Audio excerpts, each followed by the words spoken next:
Hi,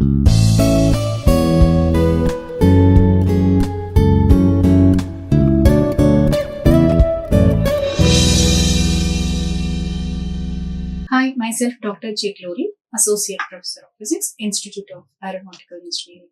Today, I'm going to tell about the characterization techniques. In that characterization technique, we are going to discuss about the XRD. So, what is XRD? XRD means that X-ray diffraction method. X-ray diffraction method. So, when we see the introduction of this X-ray diffraction, so we are going to see about the crystal structure and all. We should use this X-ray diffraction method. So, in real crystal, there are some periodicity disturbance in the crystal.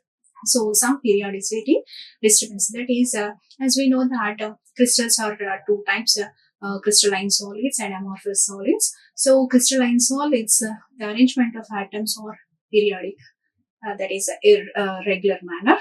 Arrangement of atoms are regular. But where in the case of amorphous solids, the atomic structure, that is, atoms are arranged in irregular manner. So, in real crystal, there are some periodicity disturbances in the crystal. So, depending upon the structure of the crystal, it may affect the properties of the materials.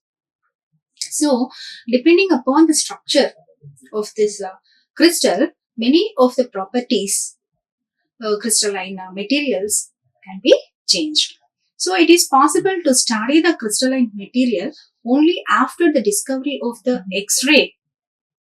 X-rays by Ronsen in 1895. So, after the discovery of X-rays, by Ronsen in 1895, it is possible to study the crystalline materials. So, after that only, after the discovery of X-rays only, it are widely used. These are widely used to study the structure of the materials. So, in X-ray diffraction, the diffraction is a technique. X-ray diffraction is a technique to characterize crystalline materials. So, it is useful to determining the structure of the crystal and orientations of the crystal defects, strain, atomic spacing, and then grain size. So, to know the structure of the crystals and orientations and what are the defects in the crystals. So, crystal defects, strain, and what about the atomic spacing and grain size. So, these all can be known about the X-ray diffraction method. It is also useful to determine the percentage of crystallinity before and after chemical treatment of nanofibers. We use X-ray diffraction instruments in the analysis of crystalline materials. The essential principle of XRD is to diffract light through the crystal slate. So, the main principle of XRD is to diffract light through the crystal slate. So, diffraction is nothing but bending of light. Simply, we can say bending of light. So, when the light is bends, when it encounters the obstacle. So, if the wavelength of the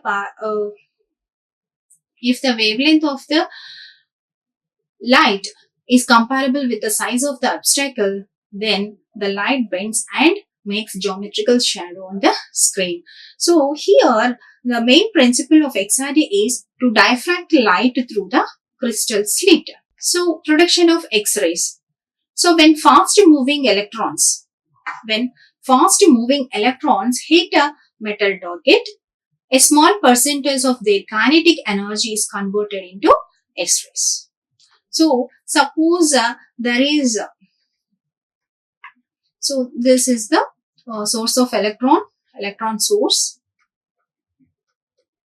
So, these electrons are coming from the electron source, then it hits the metal target, This is the metal target. So, a small percentage of their kinetic energy. So a small percentage of electrons kinetic energy is converted into X-rays. So these X-rays, so likewise X-rays are produced. So these X-rays emitted by the target consist of continuous X-rays and then characteristic X-rays. So the emitted X-rays consist of continuous X-rays and then characteristic X-rays. So here the characteristic X-rays have a specific wavelength. Characteristic wavelengths have specific wavelength and are very high intense. So in this figure shows about the molybdenum.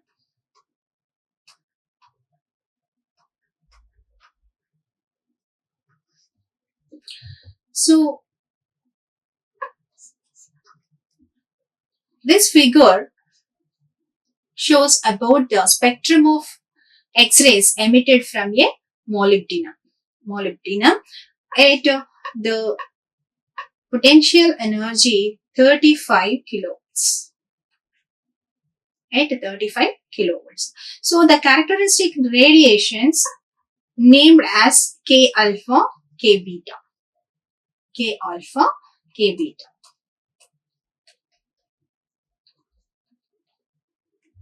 So this K alpha is highly intense and hence it is used to diffraction studies. It is used to study the diffraction. Okay, so this figure gives the information, that is gives the spectrum of X-rays emitted from this material at 35 kilovolts. The characteristic radiations such as K alpha and K beta etc. will be seen, and here the K alpha is highly intense and hence because of highly intense it can be used in the diffraction studies. So diffraction of X-rays. To occur diffraction, the size of the obstacle must be comparable with the wavelength of light. To occur diffraction, the size of the obstacle size should be comparable with the wavelength of the light or radiation. Then only the diffraction will be occur. So in crystalline materials, the atoms are arranged in a regular manner in different planes. So it gives a diffraction when electromagnetic radiation passing through the crystal. So the interatomic spacing is only 2 to 3 angstroms. So the wavelength, of X-ray is also used the same range to study the crystal diffraction. As we discussed, as we know that the condition for diffraction, that is the size of the obstacle must be comparable with the wavelength of light. That's why the interatomic spacing is only 2 to 3 angstroms, so that the wavelength of X-rays is also be used in the same range to study the crystal diffraction. So W.L. Bragg first derived a relation between interplanar and angle of reflection, interplanar spacing and angle of reflection. So interplanar spacing, the space in between the two planes, crystal planes, the spacing between the two crystal planes which are parallel to each other. So Bragg's derived a relation between interplanar spacing and angle of reflection, theta. So XRD is based on this Bragg's relation, which is called as Bragg's law, that is 2D sine theta is equals to n lambda, where D is the interplanar spacing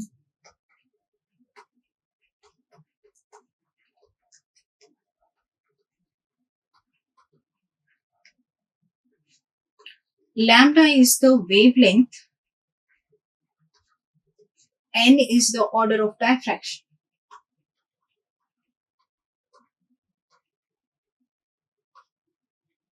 Order of diffraction. So here we can get the relation 2d sine theta is equals to n lambda, which is derived by the Bragg.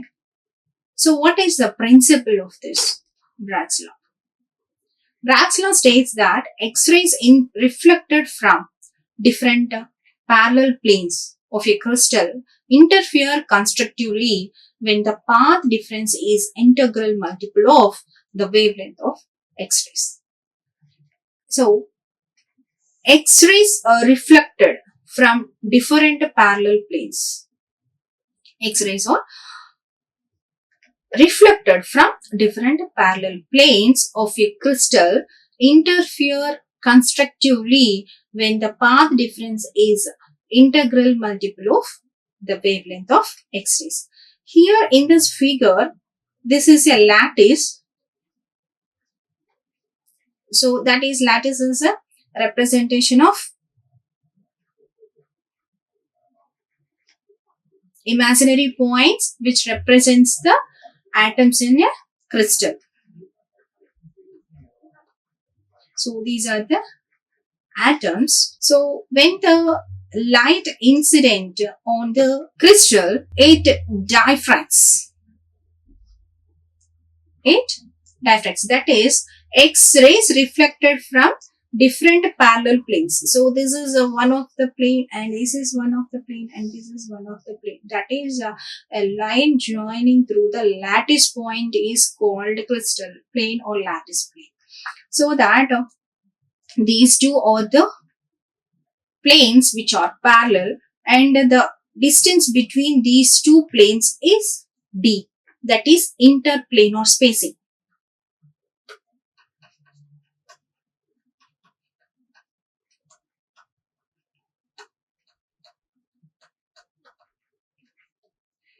So when the X-ray hits the crystal plane, it will be reflected. So that there is two reflections, that is here in the plane 1, here in the plane 2. The incident rays which are incident on the plane 1 and plane 2 are reflected and takes the path. So these two reflected rays, that is diffracted rays. So suppose this is ray 1, this is ray 2. So when the X-ray hits the crystal plane, it diffracts mixed ray 1, and another X-ray, it hits the second plane and diffracted as ray 2. So when taking a normal to the ray 2, then from here onwards, these two planes are passing parallelly, so that it gives interference, so that crystal gives the constructive interference when the rays are in phase. So here in interference, so when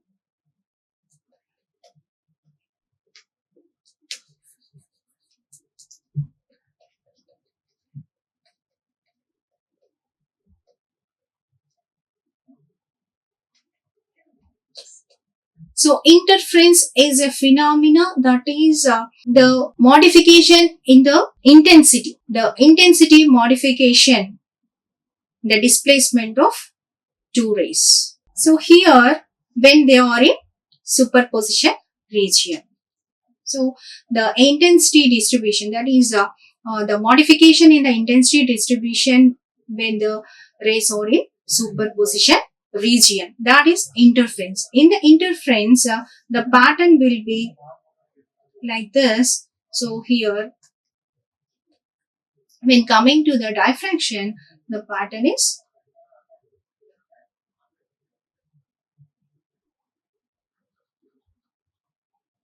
like this. So in the interference, we may have maximum intensity same for all the points, whereas minimum that first order, second order, third order we may get. So all the order that is maximas, all the maximas in the interference have the same value, and wherever minimas, so the minimas have the zero intensity.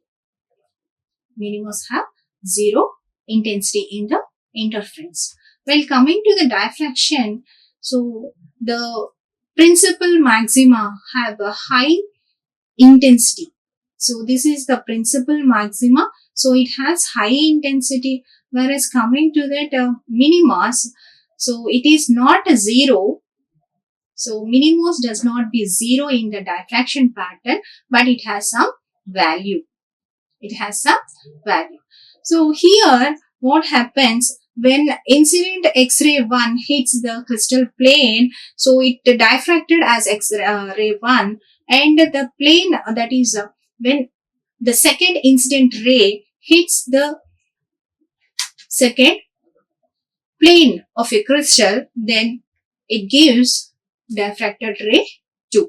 So when draw the normal to the ray 2, so from here onwards these two rays are parallel to each other, so that it gives interference. So they superimpose, these two rays superimpose and gives the interference pattern. So here in this case, X-rays reflected from different parallel planes of a crystal interfere constructively.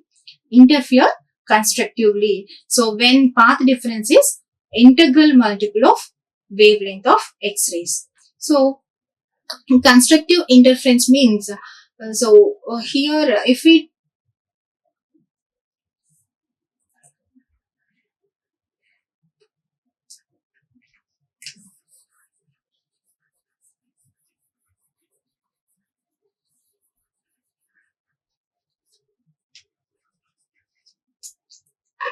we take two waves or in phase, then the resultant displacement of these two rays is y1 plus y2. It is equals to y. So y is equals to y1 plus y2. So that this y, that is resultant displacement, have high intensity. Like this. High intensity. Whereas in the destructive interference, the displacement of the two waves are in out of phase. So these two, in the first case, when the two waves are in phase. So this is one of the wave, this is one of the wave, two are in phase, so that we get a resultant displacement is high. So it get high intensity. So that's why y is equals to y1 plus y2. So when these two waves are out of phase, that is suppose y1, this is y1 and this is y2.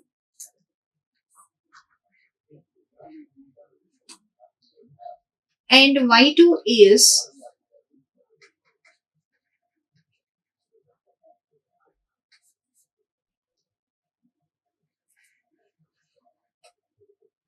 like this. When these two waves are in out of phase, so the resultant displacement y is equals to y1 minus y2. So both will be cancelled. That is, the resultant displacement becomes, so that both will be cancelled, so that the resultant displacement y is equals to y1 minus y2 becomes 0. So this is destructive interference. Destructive interference. So that here the X-rays reflected from different planes of a crystal interfere constructively. So here it happens constructive interference when the path difference is integral multiple of the wavelength of X-rays. So here we are getting constructive interference when n lambda is equals to 2d sine theta, which is a Bragg's law. So explanation about the Bragg's law. So suppose a monochromatic beam of X-rays which are having wavelength lambda falls on atomic plane, falls on the atomic plane with an angle of theta, then each atom scatters the X-rays in all directions. So it scatters in all the directions. So this is the X-ray having the wavelength lambda falls on the atomic plane. This is the atomic plane with some angle theta. Then when it hits the atomic plane, the X-ray scatters in all directions. So in some directions they are in phase and gives a constructive interference, while in other directions there is destructive interference. So it can be scattered in all directions. Suppose here only one direction it has been marked, but it scatters in all the directions. So when we are talking about the beam of X-rays. So monochromatic beam of X-rays having wavelength lambda falls with an angle theta on the atomic plane of the crystal. Then each atom scatters the X-rays in all directions. So this atom, the X-ray will be scattered in this direction. For the second plane, when hits the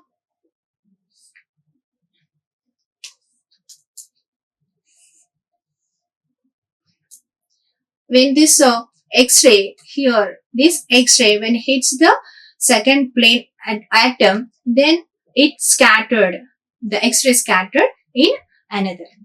So like that, when the directions are in phase, then it gives constructive interference. In some directions, if there is a out of phase, that is while the other directions there is destructive interference. So if it is in phase, if the direction or scattered direction of X-rays be in phase, it gives constructive interference. Then while the other one, so that is the scattered X-rays in some directions which are in out of phase, it gives destructive interference. So the path difference delta is equals to d 2d sine theta. Path difference delta is equals to 2d sine theta. So if the two consecutive planes scatter waves in phase with each other, then the path difference delta is equals to lambda. So where n is the order of the reflection, as we are taking 0 to 1, 2, 3 and so on. So therefore, n lambda is equals to 2d sine theta. So here from if we take A, B, C, D. So incident ray when hits the atoms on the atomic plane, one of the atomic plane, that is plane 1 and plane 2. So atomic plane, then X-ray scatters or diffracts this way, and the X-ray which is hitting the atom on the other plane, it scatters, diffracts as greater. Suppose take the normals.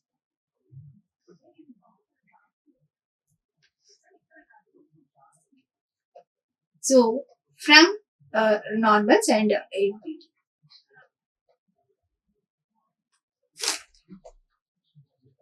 so if we draw a normal AC to the DC plane, so that we may get triangle ADB. Triangle ADB, sine theta is equals to, sine theta is equal to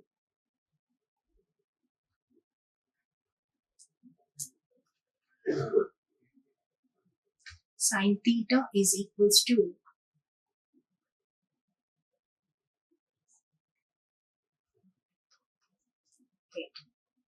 so BD by D.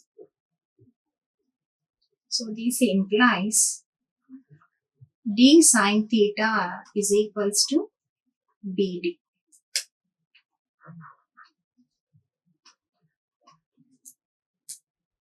So from this triangle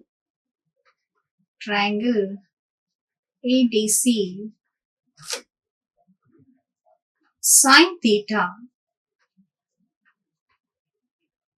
is equal to DC by CD by AD. So that CD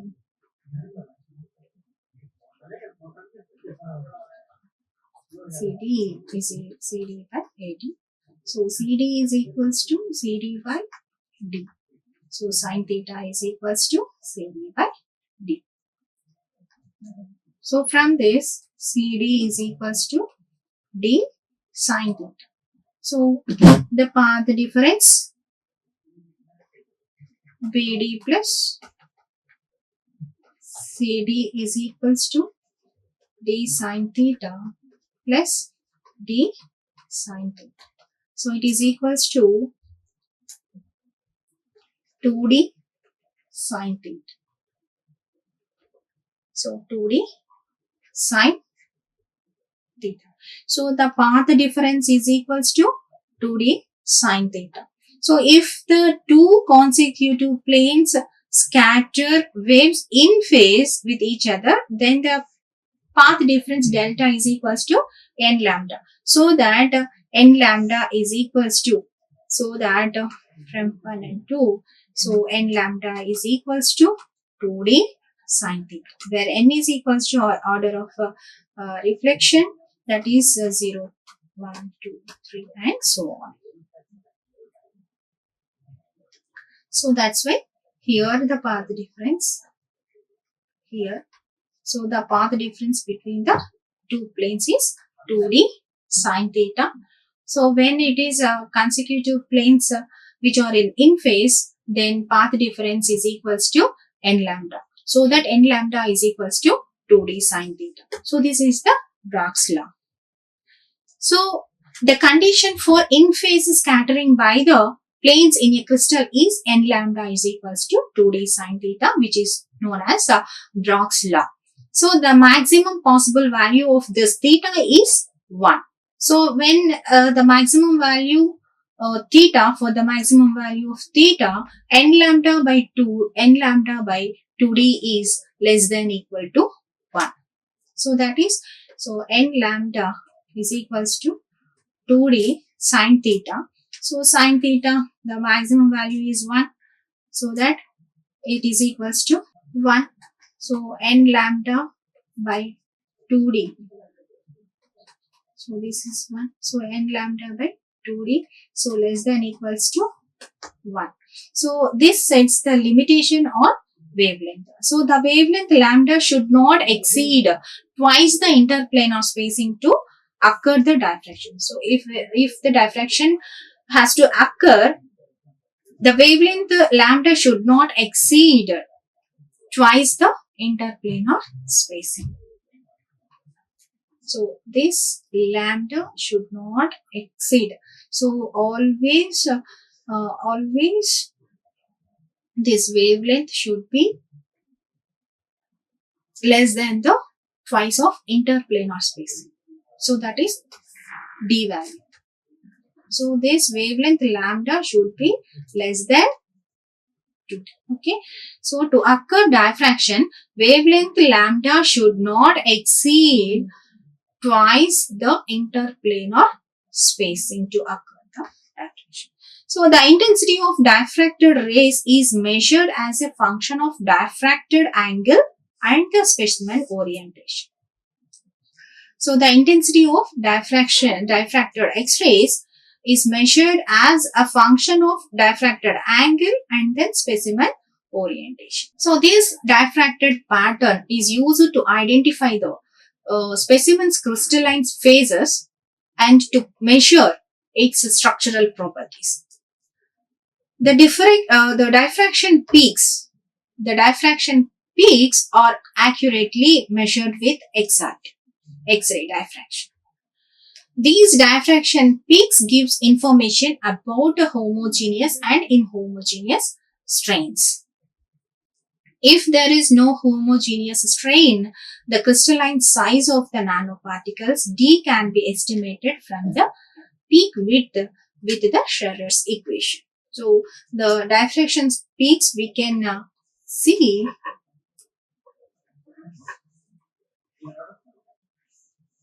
like this. The diffraction peaks will be appear. So these diffraction peaks gives the information about the homogeneous and inhomogeneous strains. So if there is no inhomogeneous strain, the crystalline size of the nanoparticles D can be estimated with the Scherer's equation. So this is the Scherer equation which is used to calculate the crystalline size of the nanoparticle. So crystalline size D is equals to K lambda by beta cos theta. D is equals to K lambda by beta cos theta, where lambda is the wavelength, beta is the full width of half maximum of diffraction peak. Full width of half maximum of diffraction peaks. That is in the diffraction peaks.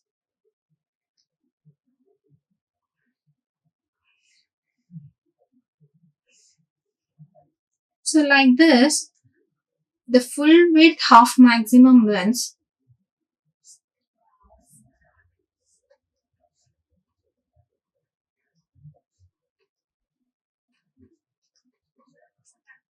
so full width of half maximum. So this is the half and this is the half, and at the middle, so the width is beta. This is beta. So beta is the full width of half maximum of diffraction peak. So this is the diffraction peak. So here we are taking at the half the width of the peak as beta. So this is from here to here is beta, which is a full width of half maximum of diffraction peaks. So theta is a diffraction angle and K is the Scherer's constant of the order of unity for ordinary crystals. So it may be around 0.6 to 6.89 something, so that it will be taken as 1. So theta is, K is the Scherer's constant for crystals. We are taking it as a 1 for ordinary crystals. So what are the advantages of this X-ray diffraction? So X-ray diffraction is least expensive and it is most convenient. It is non-destructive technique. There is no damage of the material, so that it is a non-destructive technique. This type of method is widely used to determine crystal structures. We can get a clear information about the crystal structure by this method of XRD. It is the best method for phase analysis. It is the best method for phase analysis. X-rays are not absorbed very much by air, so that The sample need not be in the evacuated chamber. What are the disadvantages of XRD? X-rays do not interact with very strongly with lighter elements. The intensity of 10 power 8 times less than that of electron diffraction. X-rays are hazardous to use. X-ray diffraction has size limitations. It has size limitations. It is much more accurate for measuring large crystalline structure rather than the small ones. So it is better to get the information accurately for the larger crystals, so that it is much more accurate for measuring large crystalline structures rather than the small ones. So what are the applications of XRD?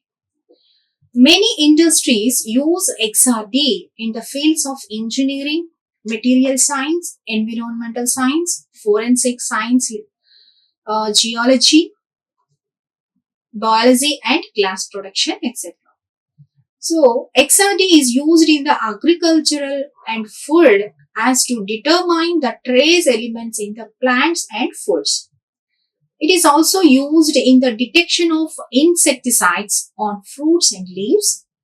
In the field of medicine and pharmaceuticals, it is used to determine the chloride in blood serum. Also, it is used to determine the strontium in blood and bone tissues, and also used to formulate the drugs and medicines. XRD also useful for the applications, that is to study the interplanar spacing, to study the mixtures, to study the crystal symmetry, and about the alloys.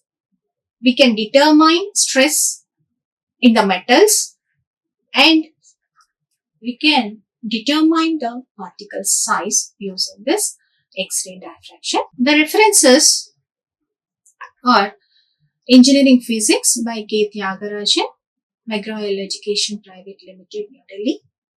A textbook of Engineering Physics, M. N. Avadhanlu, P.G. Kshayasagar, S. Chanda and Company, New Delhi. Engineering Physics by Dr. M. Armugam, Anuradha Publications, Chennai. Engineering Physics by P. K. Palanisamy, 4th edition, SciTech Publications, Private Limited, Chennai. Engineering Physics by Dr. K. Vijay Kumar, S. Chand and Company, New Delhi. These are the references. Thank you. Like, share and subscribe. Hit the bell icon for more updates.